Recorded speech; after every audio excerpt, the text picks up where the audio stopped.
Hei igjen, og velkommen til video 2 i denne lille serien min av gratisvideoer. Hvis du ikke har sett video 1 enda, så anbefaler jeg at du tar en titt på den. Men hvis du er klar til å gå videre, så er jeg her med noen minutter til. Og det jeg skal dele med deg i denne videoen, er en slags 3-fase-modell. Dette er ikke en sånn steg for steg, gå fra det punktet til det punktet og til det punktet. Dette er de 3 elementene som er med i større eller mindre grad i alle vellykkede interaksjoner som vi har der vi møter noen som vi er interessert i og vil oppnå noe mer med enn bare en hyggelig samtale og kanskje et vennskap. Det er ingen magi rundt det her, og en del av det jeg kommer til å snakke om i denne videoen kommer til å virke opplagt for de fleste. Men det er veldig få som har nok fokus på det til å sørge for at de har det med i sine interaksjoner når de møter noen de er virkelig interessert i. For har du 1 eller 2 av dem, så kan det hende at med litt flaks så får du resultatet likevel. Men har du alle 3, så er det vanskelig å ikke få noen resultater, fordi at de funker under forutsetning av at du får de resultatene, de reaksjonene tilbake som vi trenger for å gå videre. En veldig enkel modell, og jeg skal gå ganske kjapt gjennom den, fordi at dette er det jeg bruker mange timer på når jeg kjører kurs i dette, og dette er det som hvert eneste punkt har så mye jeg kunne snakke om at jeg kunne fylt mange timer med video. Men jeg skal ikke gjøre det. Jeg skal gi deg elementene i seg selv, og en liten teknikk eller 2 innenfor hver som du kan umiddelbart gå ut og bruke og trene på. Som jeg snakket i forrige video, så er det ikke egenskapene dine det er noe feil med. Det er veldig få mennesker som har noe problem med egenskapene sine, altså den personen de er, når det snakker om å møte jenter. Men det er veldig mange som har manglende ferdigheter, fordi de har ikke gjort det nok, de har ikke trent nok. Så i denne videoen så kommer du til å få en del teknikker, en del ferdigheter du kan trene på, for å umiddelbart begynne å øke din suksess på datingmarkedet. Så la oss begynne med den første fasen. Den første fasen er det som heter rapport. Rapport er et begrep fra psykologien som omhandler det med den følelsen vi har av hvor godt vi kjenner noen. Veldig enkelt forklart, de du føler deg veldig trygg på, de du føler deg veldig nær, de du føler at er en del av livet ditt, har du mye rapport med. Den vennen som du kan bare sitte sammen med på en benk et sted og se ut i lufta og ikke snakke sammen på 10 minutter uten at det blir kleint, der har du enormt med rapport.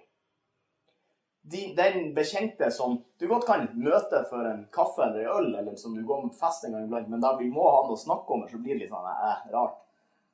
Moderat rapport. Og folk du går forbi på gata har du tilnærmet 0 rapport.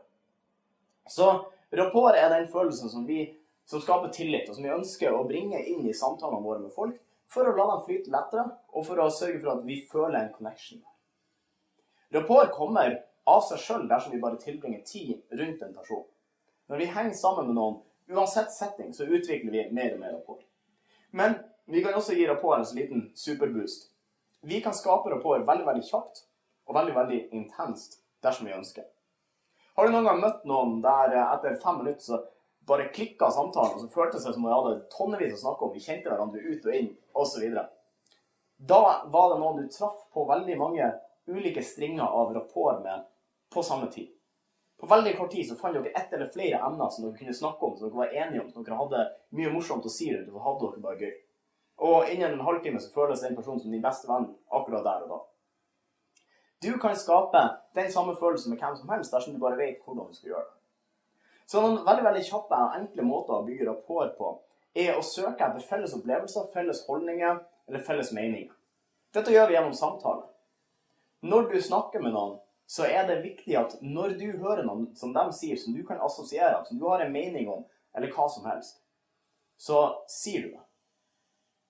Og for å klare å gjøre dette, så er vi nødt til å tillate oss selv å assosiere fritt til det den andre sier.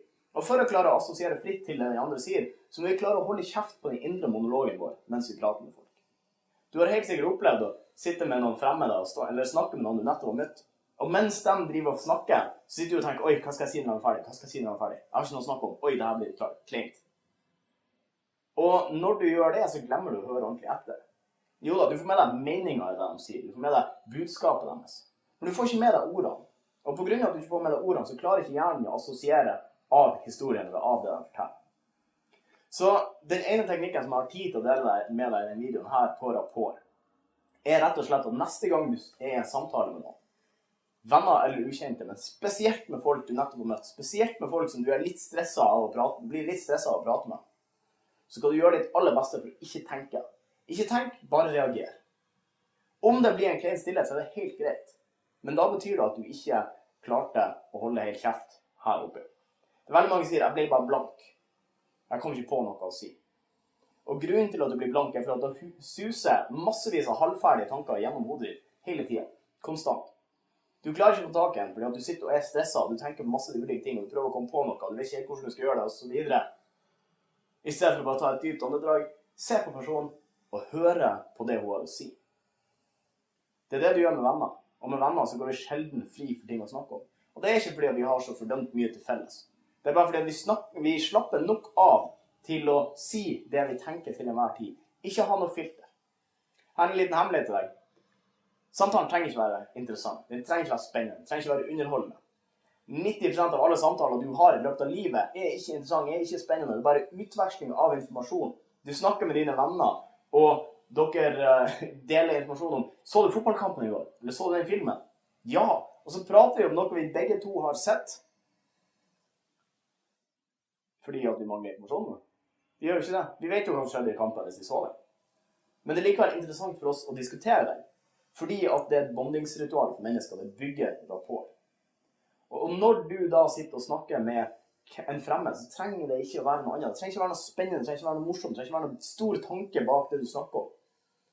Det trenger bare å være akkurat det samme som gjør med vennene dine. Det er utveksling av informasjon. Utveksling av ideer, erfaringer og tanker. Så det er utfordring nummer 1 til deg. Neste gang du går ut og snakker med noen, neste gang du kommer i kontakt med noen du ikke kjenner, hold kjeft oppi her. La det være stille. Lytt på hva de andre sier. Og når du tenker på noe, uansett hvor urelevant det virker til samtalen, så fortell du om det.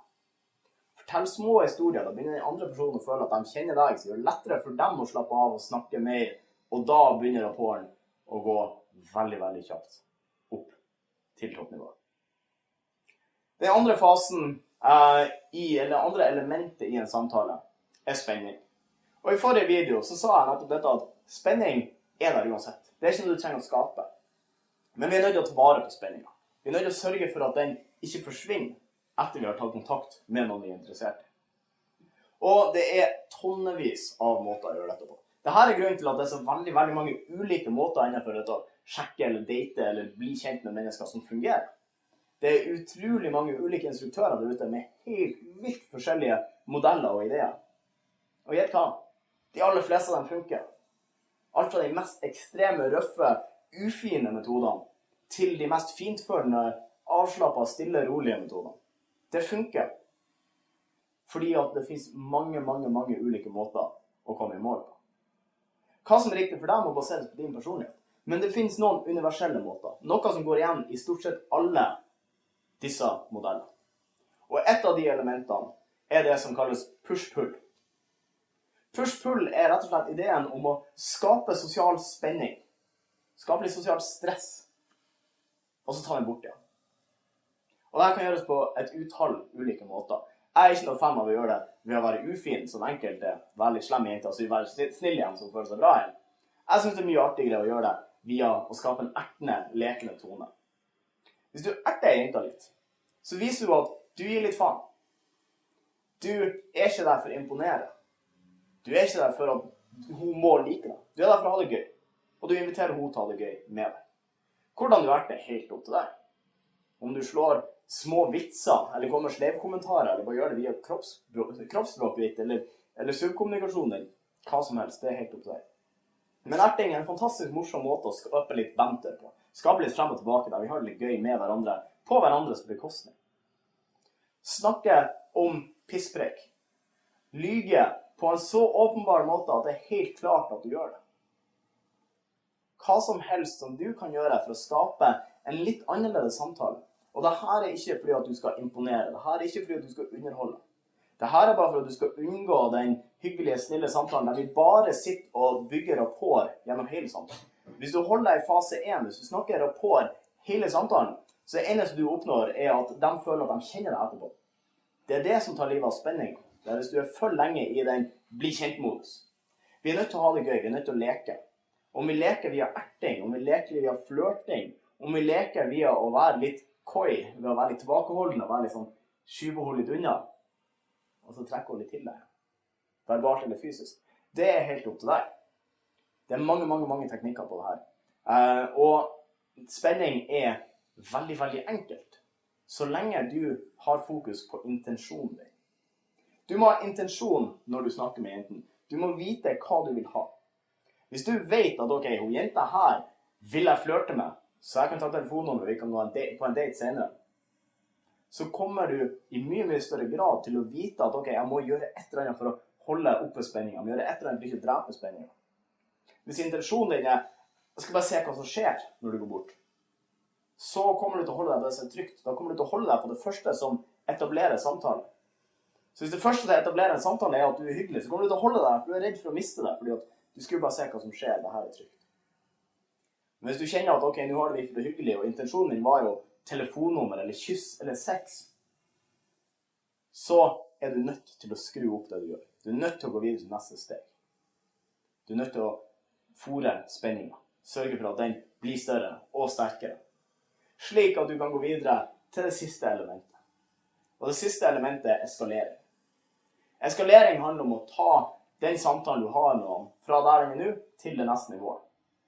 Eksempel på eskalering på de laveste nivåene er hvis du går bort til noen og starter en indirekte samtale der vi snakker om vær og vind og alt sammen, og det virker ikke engang som at du er der for å sjekke opp, så må du på en eller annen tidspunkt gå over til den mer flørtete, nå skal vi bli kjent-fasen. Og da eskalerer vi verbalt oftest ved å si ting som du var en interessant jente, vi må bli litt bedre kjent. Hvis du går bort til på dagtid og spør om veien til et sted, og så prater du litt om det, og så forteller du litt hvorfor du skulle dit, og så ler du litt, og så sier du, jøss, jeg er utadvendt jente i Norge. De fleste er jo livredde folk. Hva du heter? Dem har jeg blitt bedre kjent med. Da har du vist interesse, og da har du gått fra indirekte til direkte. Det er også fysisk eskalering. Vi må ta på jenten, vi må berøre. Vi må sørge for at det elementet blir mer og mer tilstedeværende, slik at hun blir mer og mer komfortabel med å være fysisk med deg. Og vi må eskalere til kyssing, til fysisk eskalering, til sex. Eller vi må ta telefonnummer. Veldig mange som kaller det siste der, det må kysse, det må ta telefonnummer, eller ta jenta med hjem, eller ha sex med, som closing. Closing er resultatet. Det er ikke en fase i seg selv. Det er bare noe du må gjøre. Hvis du har de 3 første elementene vi snakker om nå på plass, hvis du har rapport, fordi dere flørter og har det gøy sammen, dere blir kjent med hverandre. Hvis du har spenning, fordi du skrur litt ekstra opp med å være litt mer der, litt mer flørtende, litt mer direkte kanskje, litt mer ertende, litt mer laid back og la hun få lov å komme til deg, eller hvilken som helst taktikk du velger. Og hvis du eskalerer når du ser at hun er med på å bygge den spenningen, hun begynner å erte tilbake, når hun begynner å berøre deg tilbake, når hun begynner å søke etter deg i samtalen, for at du trekker deg litt unna, er litt laid back. Når du har de 3 elementene der, så er det bare å eskalere videre til du kommer til det naturlige steget med at du var en kul jente, vi må bli litt bedre kjent. Hva er nummeret ditt? Eller, kom hit, så trekker hun til å kysse henne. Eller, kom, vi stikker og kjøper noe nattmat. Bli med.